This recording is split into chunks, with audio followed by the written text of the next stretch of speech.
Scrolling through social media on Christmas Day. See family photos, elaborate dinner, decorated table, everyone laughing. Angela, Dennis, the cousins, even distant relatives. Everyone except Nancy. Text arrives from mom, "Hope you're having a nice day." Realization hits like ice water, this wasn't an accident. It was a choice. 15 years of choices. Hit that like button if family dynamics ever left you questioning your worth, subscribe for more stories like this, and drop a comment telling me where you're watching from. My name is Nancy. Grew up in Connecticut in what looked like the perfect family from the outside. Big colonial house, manicured lawn, country club memberships. But inside, there was an invisible line drawn through the middle of everything. And I was always on the wrong side of it. No one ever said we love Angela more. They didn't have to. Actions spoke in a language I learned to read fluently by the time I was 7 years old. Angela was the social one, the magnetic personality, the one who brings everyone together. Every family gathering orbited around her. Her stories, her achievements, her problems, her opinions. She would walk into a room and it would shift toward her like gravity. I was independent, perfectly fine on my own, doesn't need much attention. These words became my identity, but I never chose them. They were assigned to me, labels stuck on without my consent. Translation: Angela gets, Nancy doesn't need. But needing and being given are different things entirely.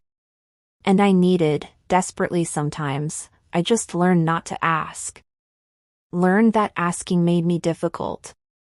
Learned that needing made me burdensome. Learned that the safest way to exist in this family was to require nothing. So I required nothing. And they gave me exactly that, concrete examples of being second. Christmas had always been the most obvious marker, the annual reminder of my place in the hierarchy. Angela's gifts, thoughtful, expensive, wrapped with elaborate bows and personal cards. Items she'd mentioned wanting months ago, proving someone had been listening. Designer handbags, jewelry with meaning, experiences like spa days or concert tickets. Mine, practical, budget-conscious, often generic gift cards to stores I didn't shop at. "We know you prefer practical things," Mom would say with that certain smile. The smile that meant the decision was made and I should be grateful. I never said that. I never preferred practical. They just decided it was easier to believe. One year, Angela got a weekend trip to New York with Mom, just the two of them. Mother-daughter bonding, they called it. I got a blender. When I mentioned it hurt, Mom looked genuinely confused. "But you said you needed a new blender." I'd mentioned it once, in passing, 6 months before. And that became my Christmas gift while Angela got memories. Holiday planning always centered around Angela's schedule, her preferences, her traditions.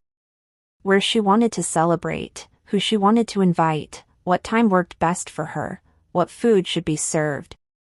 Every detail filtered through the question, what does Angela want? My schedule was expected to bend, shift, accommodate without complaint. When I couldn't make it one year due to work, an important presentation I'd been preparing for months, Mom sighed deeply.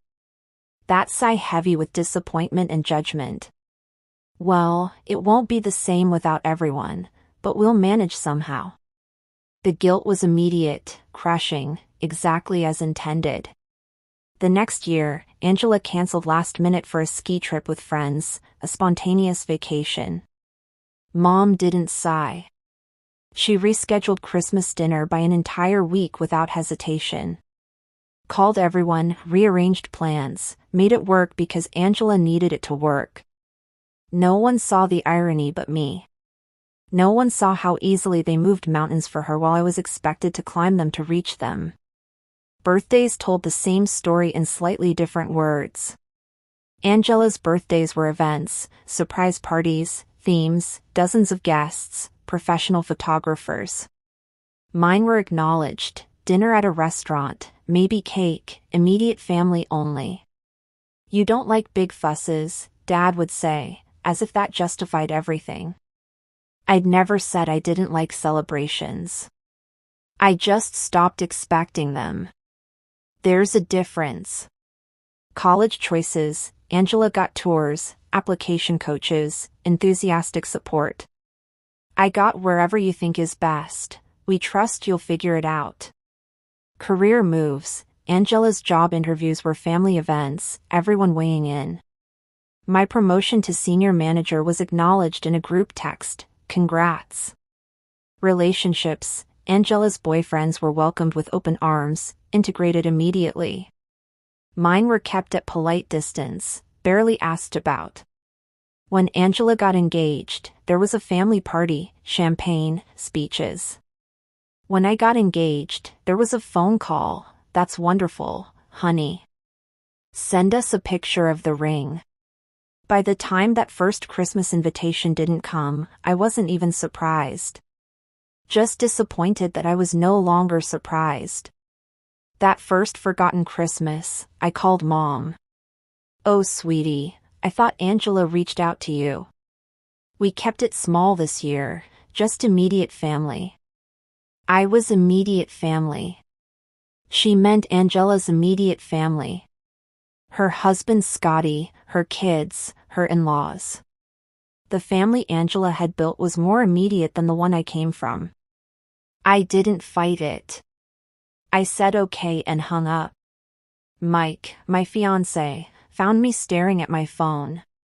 "What happened?" "They forgot me." "Forgot to invite you?" "Forgot I exist."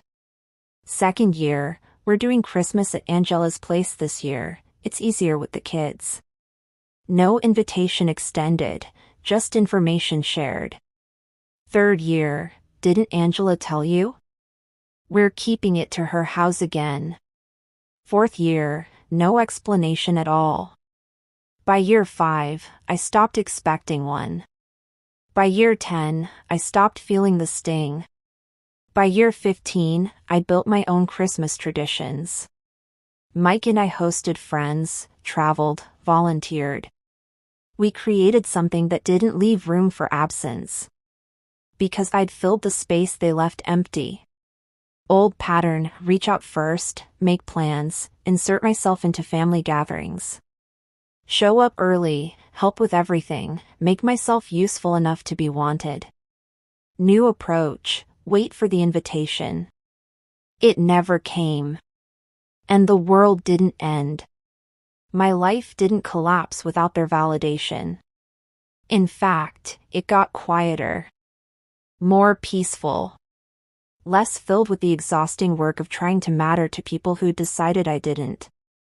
Stopped initiating calls, checking in constantly, sending first texts. Created boundaries around holidays and major events.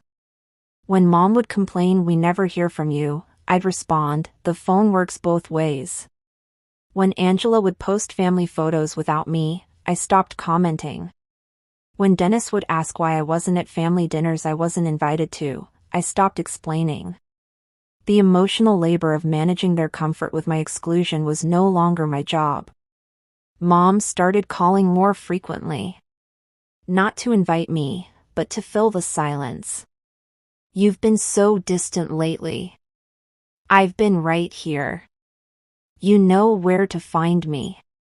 Angela says you don't respond to her messages. Angela sends me holiday cards addressed to Nancy and family. Mike has a name. We've been together 8 years. She's just busy with the kids. I'm busy too, Mom. But I still remember people's names.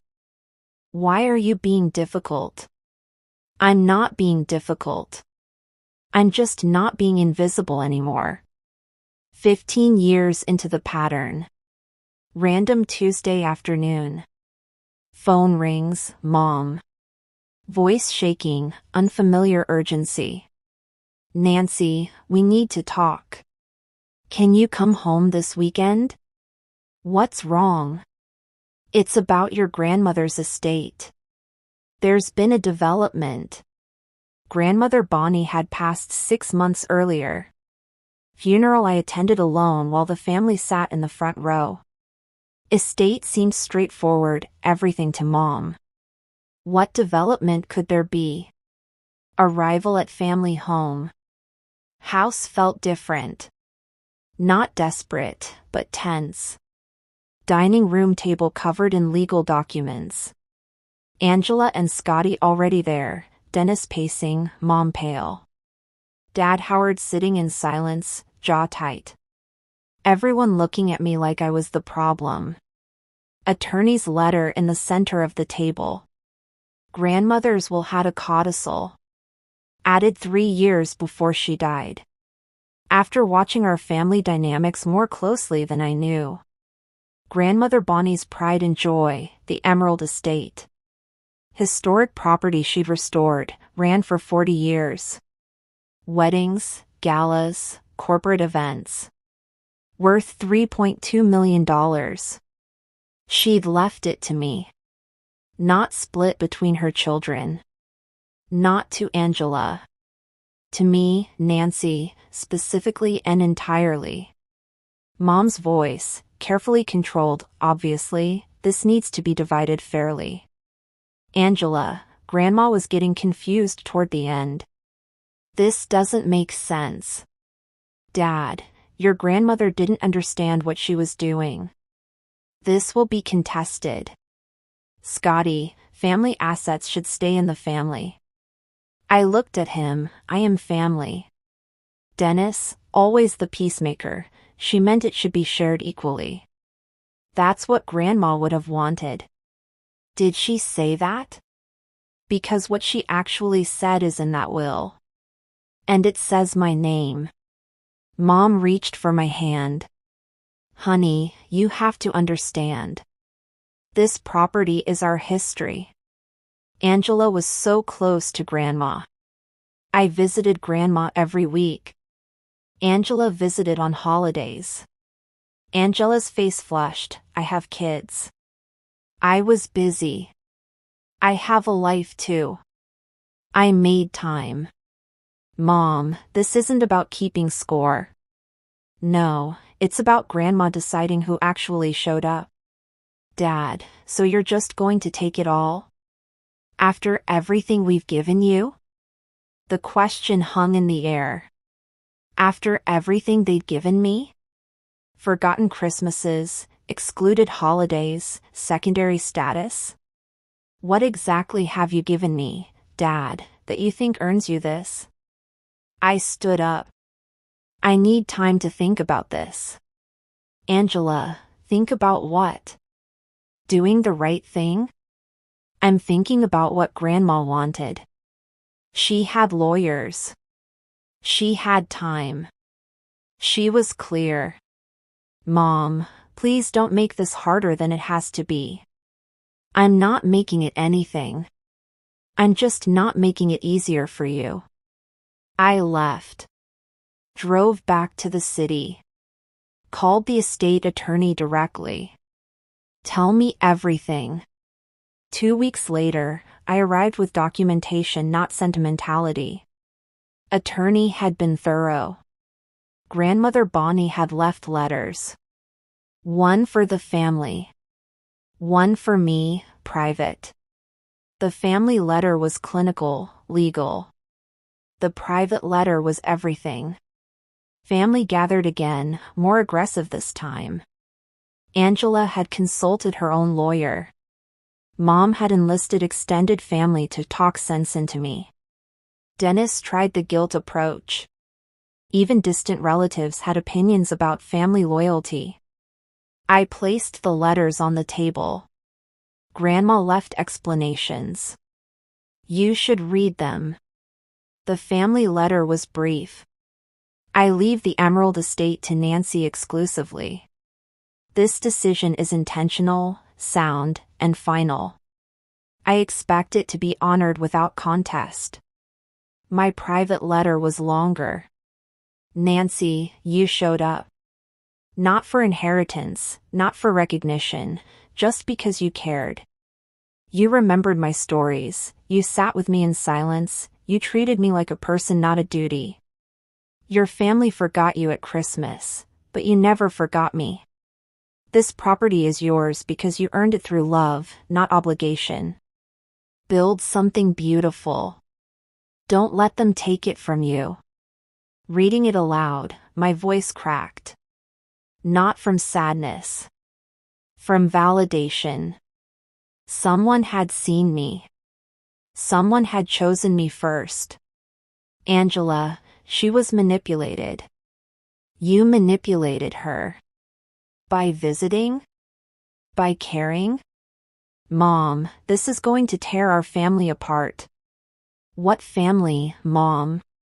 The one that forgets to invite me to Christmas? Dad, you're being selfish. I'm being exactly what you taught me to be. Self-sufficient. Scotty, the kids deserve this.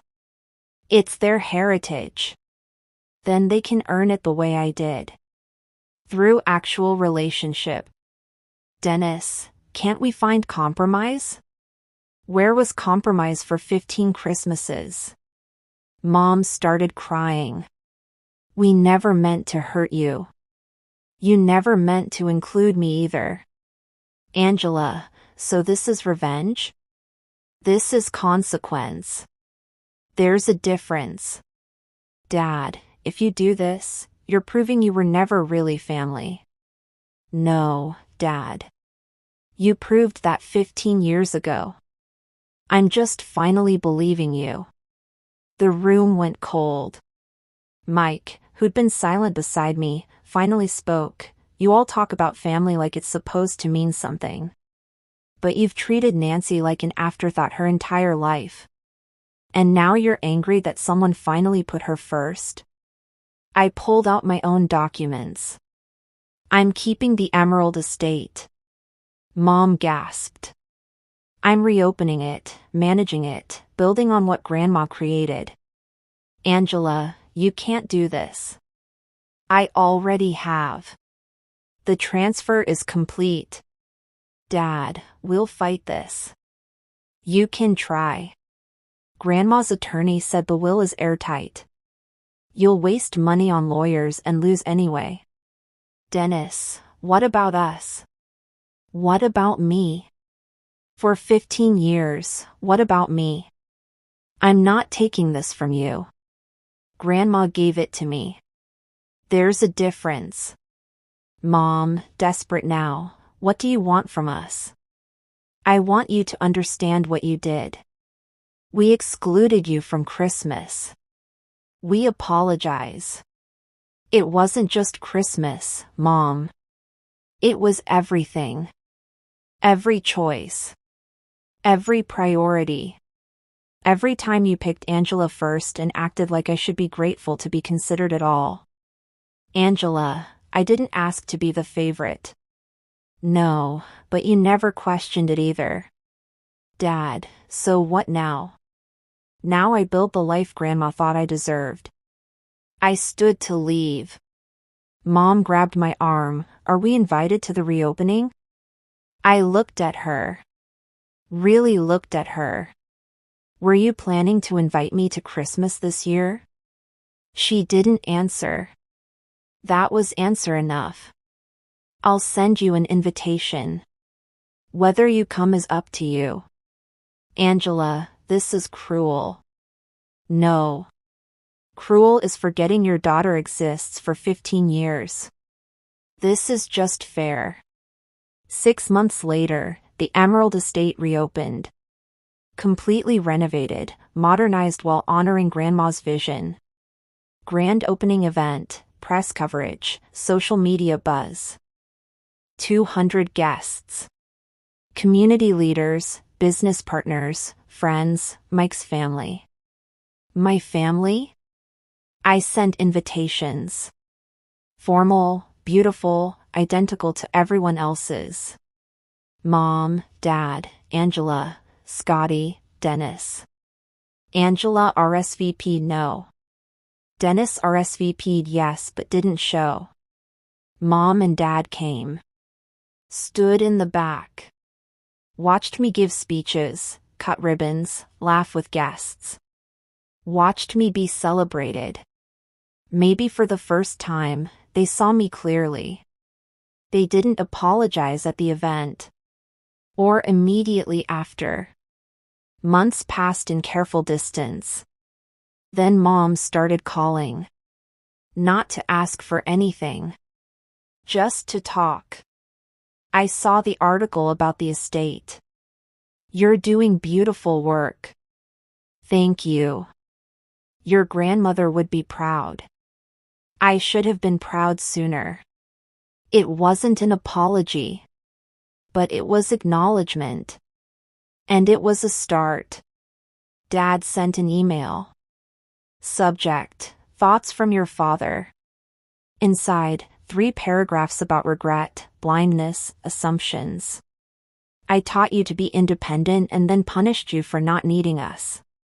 That wasn't fair. I'm sorry. I cried reading it. Not because it fixed anything. But because it was true. Dennis called. Angela's struggling with this. I know. She feels like you've replaced her. I haven't replaced anyone. I just stopped disappearing to make room for her. That's fair. I'm sorry we let it get this bad. The estate became everything Grandma hoped. Successful business, community hub, my legacy. But more than that, it became proof. Proof that being second didn't define me. Proof that someone's neglect didn't determine my worth. Proof that I could build something beautiful from the ashes of exclusion. Mike and I got married there. Small ceremony, people who actually loved us. Mom and Dad came. Angela didn't. And I was okay with that. The biggest change wasn't the business or the money. It was the freedom. Freedom from trying to earn love that was being withheld. Freedom from shrinking to make others comfortable. Freedom from believing that being forgotten meant being forgettable. I stopped performing worthiness. Started embodying it. The estate wasn't revenge. It was resurrection. Of my grandmother's dream. And of my own sense of belonging. One quiet evening, closing up the estate after an event. Standing in the main hall, lights dimmed, chairs stacked. Grandmother's portrait watching from the wall. Simple, profound truth settled over me. For 15 years, I waited to be chosen. Waited for the invitation, the inclusion, the recognition. Grandma didn't just give me property. She gave me permission. Permission to stop waiting. Permission to choose myself. And that made all the difference. Being forgotten at Christmas wasn't about Christmas. It was about being erased from the narrative of your own family. But here's what I learned. You can't make people see you. But you can stop hiding. You can't make people choose you. But you can choose yourself. And sometimes the greatest inheritance isn't money or property. It's the clarity to know your worth. And the courage to demand it. If this story resonated with you, if you've ever felt invisible in your own family, you're not alone.